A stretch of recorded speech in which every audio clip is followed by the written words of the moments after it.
On TikTok? Gotta get on TikTok, right? Which camera should I look at, by the way? Should I look at this one. Look at that one? Yeah. Hey, good to see everyone. Father Ian Van Heusen here. So we've got some great news. Dr. Mark Bowling, sorry. Tell us, what's the good news? What's the latest information about COVID-19? Well, the first thing is that is that the numbers are starting to fall, both nationally and in North Carolina. Again, we want to take that in stride. Just be very happy today, but I'm very optimistic. I got a lot of hope about it. Absolutely. And tell us, the information you're going to be presenting us tonight, where do you get it from? What are some of the sources for it? So the main information actually comes from the Center Disease website. And we all kind of use that similar information. Today, I'm very excited and extremely thankful to be able to present some information that it actually is coming from where I work at Vidant Health. In particular, coming from Dr. Ramsey, as well as the head of the health department, which I'll mention in a minute. So this is published data. It's nothing secret about it. And it's the same data that we get every week during our, we call it a grand rounds. It's when all the doctors kind of get together and we talk about stuff and have presentations. And I was so impressed with the numbers today, and so happy that I wanted to get an opportunity at least to share for today where we're at, and it's good news. Absolutely. Yeah, and I think what we've talked about before, and one of your themes that you talk with your staff about is facts over fear, right? So, and we'll repeat that again. It's respect Corona, but don't be afraid of it. That's right. Yes. Yes.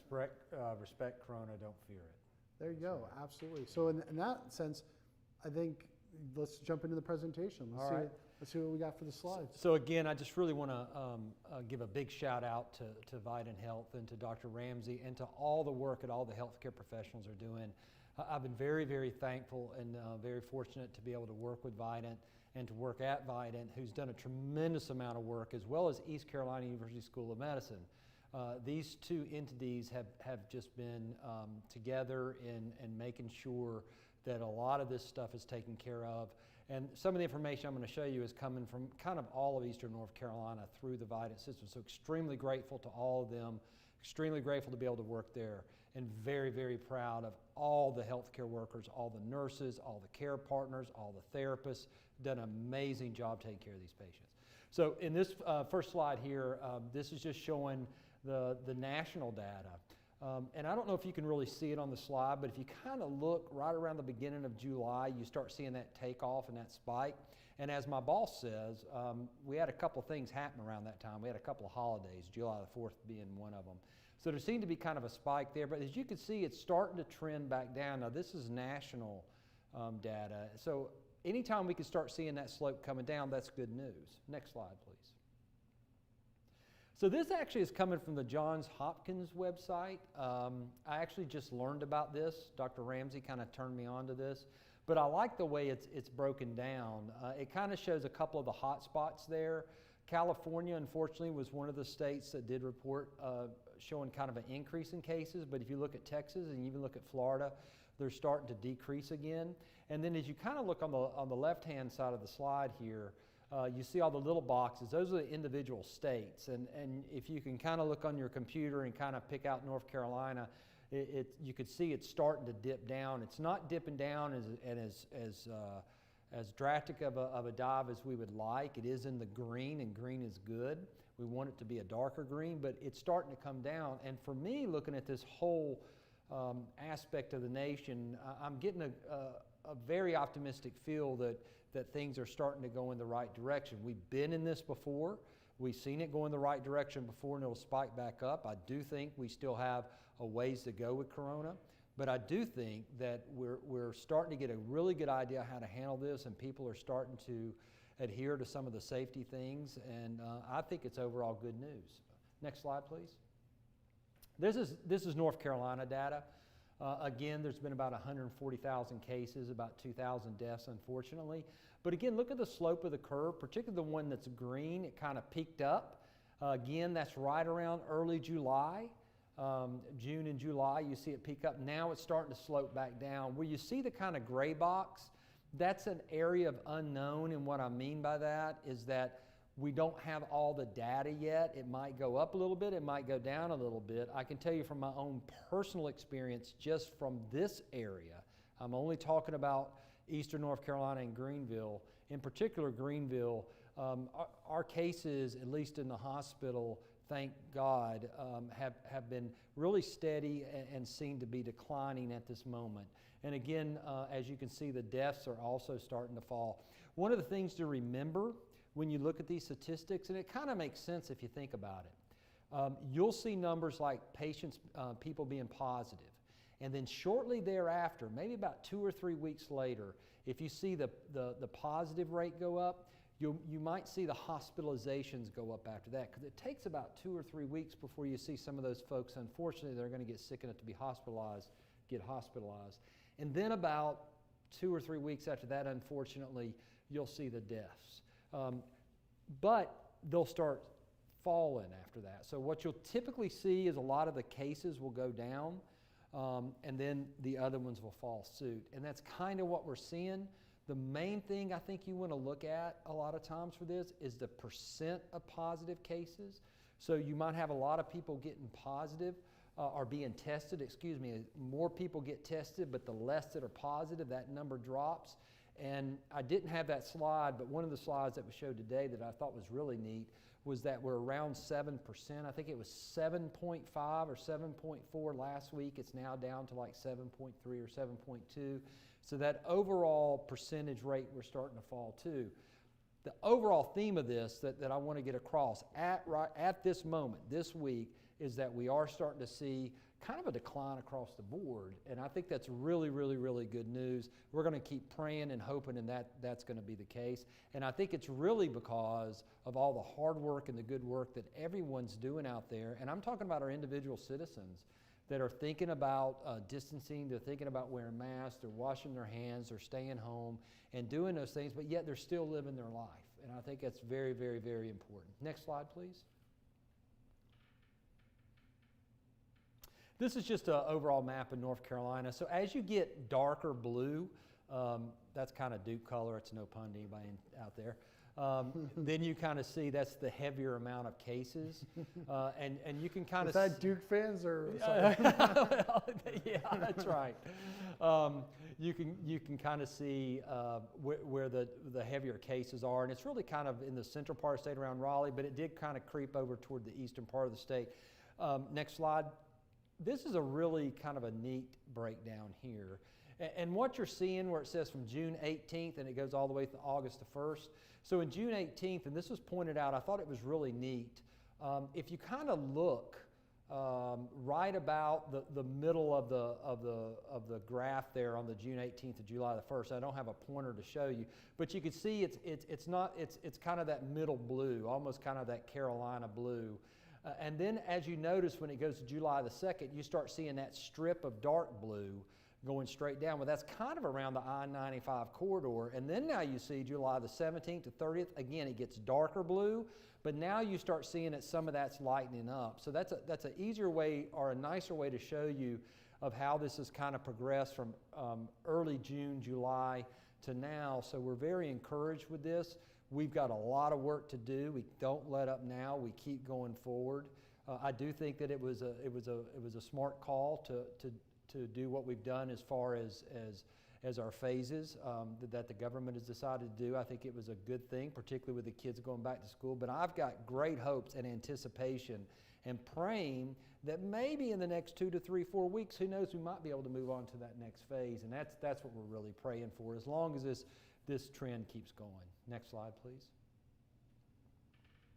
And that might be it. Oh, no, sorry. This is just showing the North Carolina hospitalizations. Currently hospitalized are 1,000. That's been 90% of the hospitals reporting. And I think that you could see that starting to fall a little bit. Maybe you could argue it's a little flat, but that's okay. And one of the things I do want to tell you in the hospitalizations, for example, and I don't think I really registered that until this week.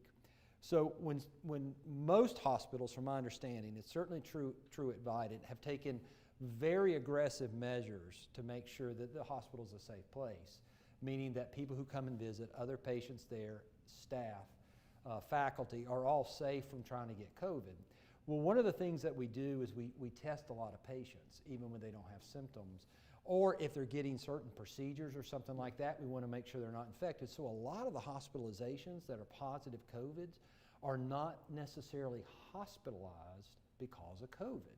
So for example, if I fall and break my shoulder and I have to get it repaired, one of our approaches to making sure it's safe for everybody is they would COVID test me before the procedure, for example.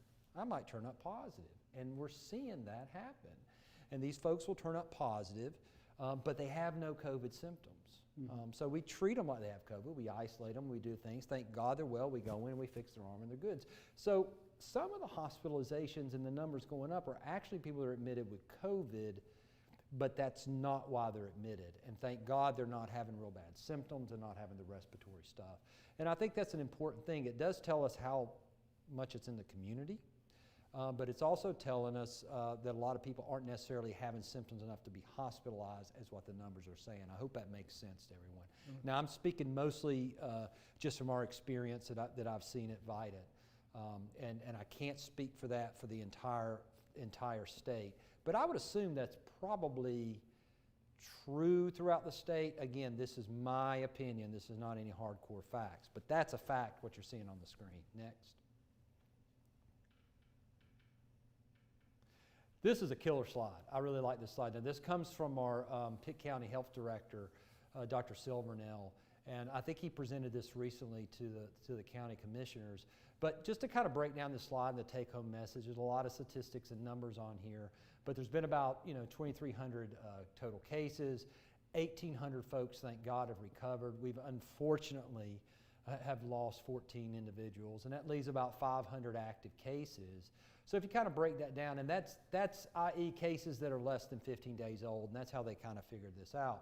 So out of the 505 cases, you divide that by the Pitt County residents times 1,000. That means that 2.7 active cases per 1,000 Pitt County residents. This number's decreased a little. It was 3 cases per 1,000 not too long ago.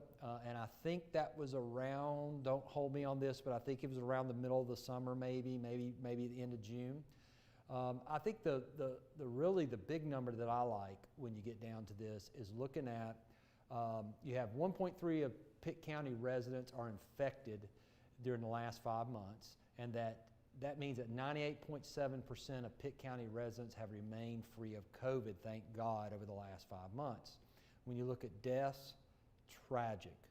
1 death is too many. But when we look at the numbers, about 0.6% of those who have been infected with the COVID in Pitt County, now I'm talking about Pitt County, based on these numbers, have died. If you turn that around, that means of people who have been infected with COVID in Pitt County, 99.4% have survived, thank God. What I can't tell you right now, and I think is an important thing to know, though, to be fair, is that some of those patients that thank God they survived, we're not sure yet about what the results will be, what will happen later on. Will they have lung problems? Will they have other kind of problems? From our small, very small now, number that we're seeing, there's a few individuals that still have some lingering effects, even a few weeks to maybe a month afterwards. Mm-hmm. Very small numbers. I don't think we're going to know really how this is going to impact our society in long term, and I'm speaking medically, from socially as well as economically is a different story, but medically, I don't think we're going to know the long-term effects for a few years. Yeah. But thank God, at least in our county, we've been exceedingly fortunate. Very unfortunate to lose those lives, but 99%, like we said, have survived. And so we've had 14 deaths for Pitt County. That's for Pitt County, correct. In 5 County. months. That's correct, yeah. Okay. Next slide. And that might be it. Yep, that's it. Right, cool. You don't need to go through this stuff. And again, I just really want to thank Dr. Ramsey, all of the healthcare workers, and all the folks at Vidant and ECU for allowing us to present this data and for all the outstanding work that they're doing. Absolutely. So let's get into the comments, and then what I want to do is I want to ask you some questions just to review some of the things that we talked about last time, just so people, if they're watching it for the first time, we can kind of review some of the things that we talked about last time. But first of all, let's see what's in the, oh yeah. Yeah, I was just going to say, anybody out there, if you notice, I'm trying very hard to be still today. Oh yeah. I got a lot of comments that people got sick. Now, I don't know if it's because of the way I look, it probably is, or because of my move. So I'm trying very hard to be still. Your wife told you had to say. Yeah, I don't even, which thank God, she keeps me straight so much. Lord have mercy. My family is my sister and my mom. Oh yeah. They'll let me know. They'll let me know when they tune in. All right, so let's see. What do we got for comments? And So Peggy asked, at any point has the Vidant Hospital been overwhelmed with COVID cases? Meaning, have they not been able to care for COVID patients or not have the means to care for COVID patients? yeah, actually, we meant to talk about that. Good. Yeah, and I'm speaking here as an individual. I want to make it clear I'm not necessarily speaking for Vidant. I do work at Vidant. I am a doctor. I've been very, very, very blessed and fortunate to have this information. So I'm strictly speaking as an individual. Yeah. But from my experience, from what I've seen, the answer is no. We've had a good number of cases. We've been extremely blessed. And I think it's because of really good preparation. We've had a lot of folks who got on this really early. Again, I want to give a lot of shout out to Vidant and to ECU for doing this. A lot of my colleagues, unbelievable work that they've done. But we got on this early and made a lot of preparations for it. And it's one of those things where you're ready and you're sitting there, you're waiting for it to come and waiting for it to come. And then they started trickling in. We had, that I remember, this is my own personal recollection, there was one small time, and I happened to be in the ICU at that time, when we got kind of a rush. And we got a little bit of a glimpse, I think a small glimpse of what it might have been like in some of these places that were really overwhelmed, like New York City. And I'm talking about on a very minor scale, but when you have patients come in and you're there and you have 2 or 3 of them and they're very sick and they need immediate care and they need to be put on breathing machines and you're trying to get to them, we have the best I can tell you, as physicians, as nurses, as other healthcare providers, we want to rush in. That's what we do. We want to rush in.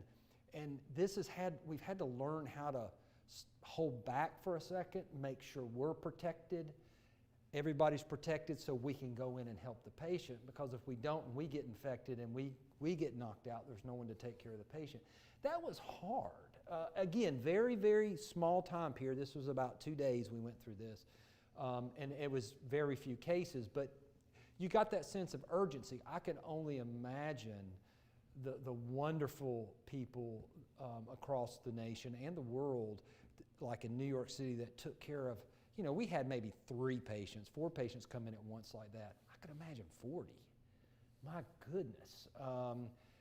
And my heroes have been the people that I see at Vidant and at ECU. I'm just so impressed with them. I've been exceedingly impressed with the nurses and the care partners and the lift team and the movement team and the therapists. Like I said, they go in those rooms over and over and over and over again multiple times a day. And the docs, we go in and we examine the patient and come out, but the nurses are there at the bedside 12 hours a day. And they never, ever blink an eye.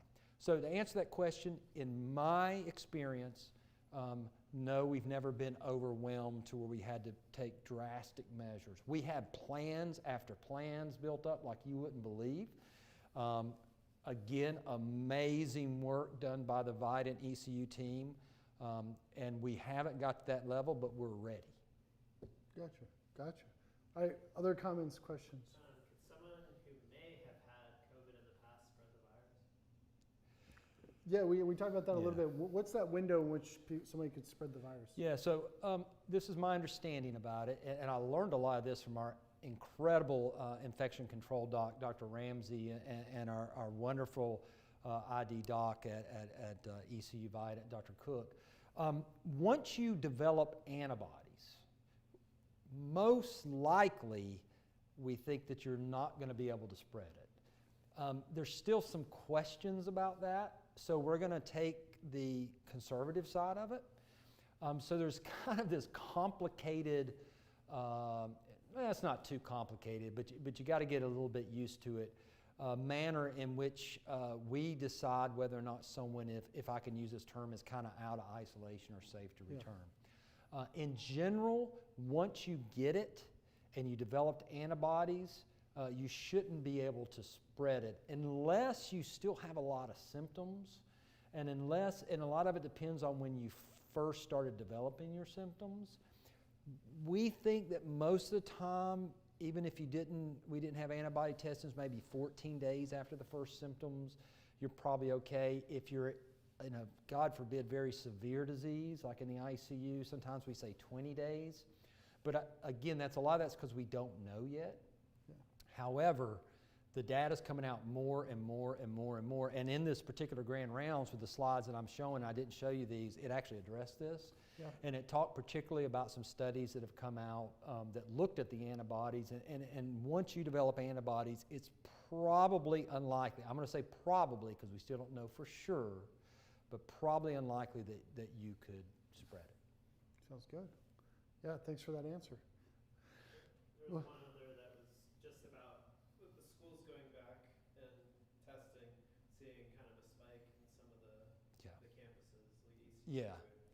Yeah, so, and I wasn't sure if you wanted to tackle that, because I was curious your take on that. Yeah, I can only tell you I think number one, probably no matter what we were going to do, there's going to be some positive cases. Just by reason alone and logic, I don't see how you could prevent that, number one. Number two, I would trust in our healthcare officials and in the institutions with how they're going to handle this, and I think they're monitoring it very closely. And they're going to do what's best for their particular school and their particular environment.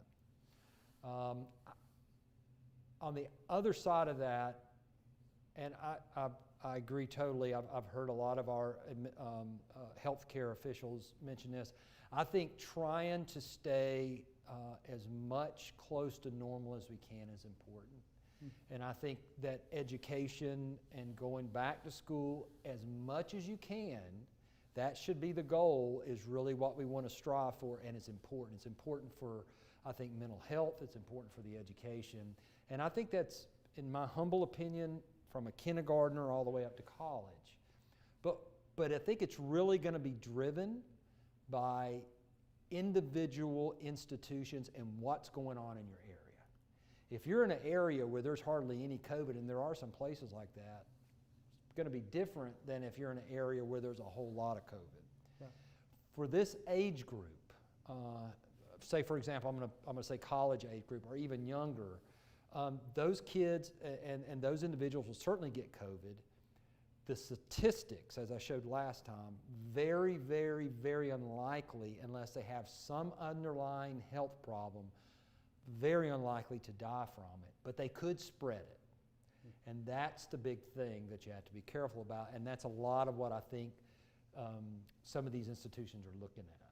Yeah, absolutely. And if you go, I put you on the spot last time, and I'm going to ask you the same question as last time. That's all right. We might just have to plan on talking about this every time. As a parent, Yeah. what's the deal with your kids? What would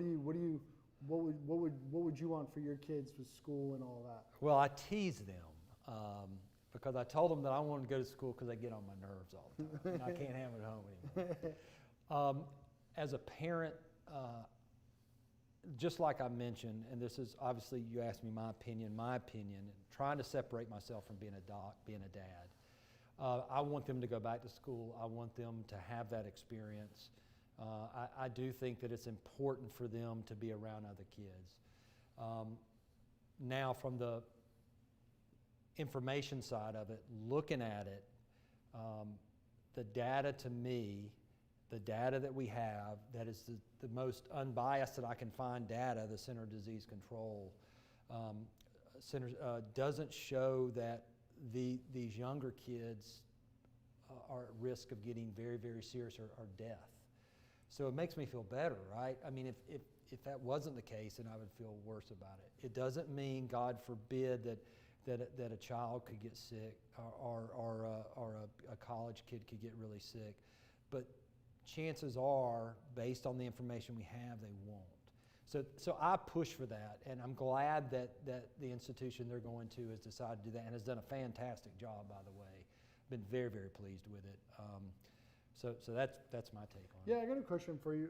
As a parent, I just thought about this because I haven't talked to a lot of families during the lockdown, especially. I'm sure of this, but later on, do you think a lot of families, their kids have been isolated and they've been playing by themselves, or do you think a lot of them have had friends? And because I mean, I live by a school, and just seeing the kids playing together today, they're wearing their masks, they're taking precautions. Yeah. But like, I was like, I wonder how many. I was thinking about. I was like, I wonder how many of these kids haven't been seeing these friends and haven't been hanging out with folks.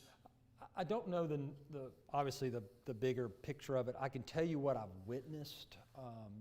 Driving around neighborhoods or going to places, I do see kids out and they are playing with each other. That's great. And first thought is, they're not distancing, and I think there needs to be some conscious. You do need to recognize that, but at the same time, you got to let the kids be kids too. So I think within reason, it makes a lot of sense for me that kids should, be able to play with each other. I don't think there should be. I think you got to be very careful if you have 30 or 40 or 50 of them in a room in a party or something. Again, I would leave that up to the individual parents to make that decision, obviously. But 2, 3, 4 kids out playing outside. In my humble opinion, this is just my opinion, I think we've got to live. Yeah. And you got to be smart about it. What I would ask and what I plead with people to do the best you can is if you think you have COVID or you're sick, to stay home, to isolate yourself. That's really the responsibility that I think we have as individuals, is try your best, obviously, speaking to parents and obviously to kids that can understand, is not to get out and spread it if you think you have it, if you have symptoms. Sometimes you are asymptomatic with it, and I understand that. But we've got to live. Absolutely. Absolutely. Any other comments? Great stuff. All right, so we're about a half hour. I think this was good for now. Trying to think if there's anything maybe we could review. Well, so I think we hit on the major points I wanted to review from last week. Yeah. And so thanks so much for your time, Doctor. No problem. The only thing that I'd like to ask, if it's okay with you, Father, and please tell me if I'm out of line on this, but I firmly believe, and I think that we can battle this by being brave, by being fearless, not being reckless. But also, I would urge everyone to pray. And if you're Catholic, I would ask for you to consider doing a rosary every day, and in particular to ask that this pandemic come to an end. That you ask that love overcomes fear. And that how can you as an individual reach out to folks during this opportunity? How can you help your neighbor? Whatever that may be. Maybe it might be going to call an elderly person. It might be by themselves. And I think that might help us to shepherd through this. And then if you're not Catholic, I think just pray and ask for those same things, because I really firmly believe that that's what's going to conquer this. And it's going to ultimately be love, not fear. And it's going to be facts over fear, and that's that's my plea to everyone. Thanks so much, Doctor. Yes, sir. Thank you. This is great. Well, thanks everyone. Thanks for joining us, and we'll sign out here. Thanks, guys.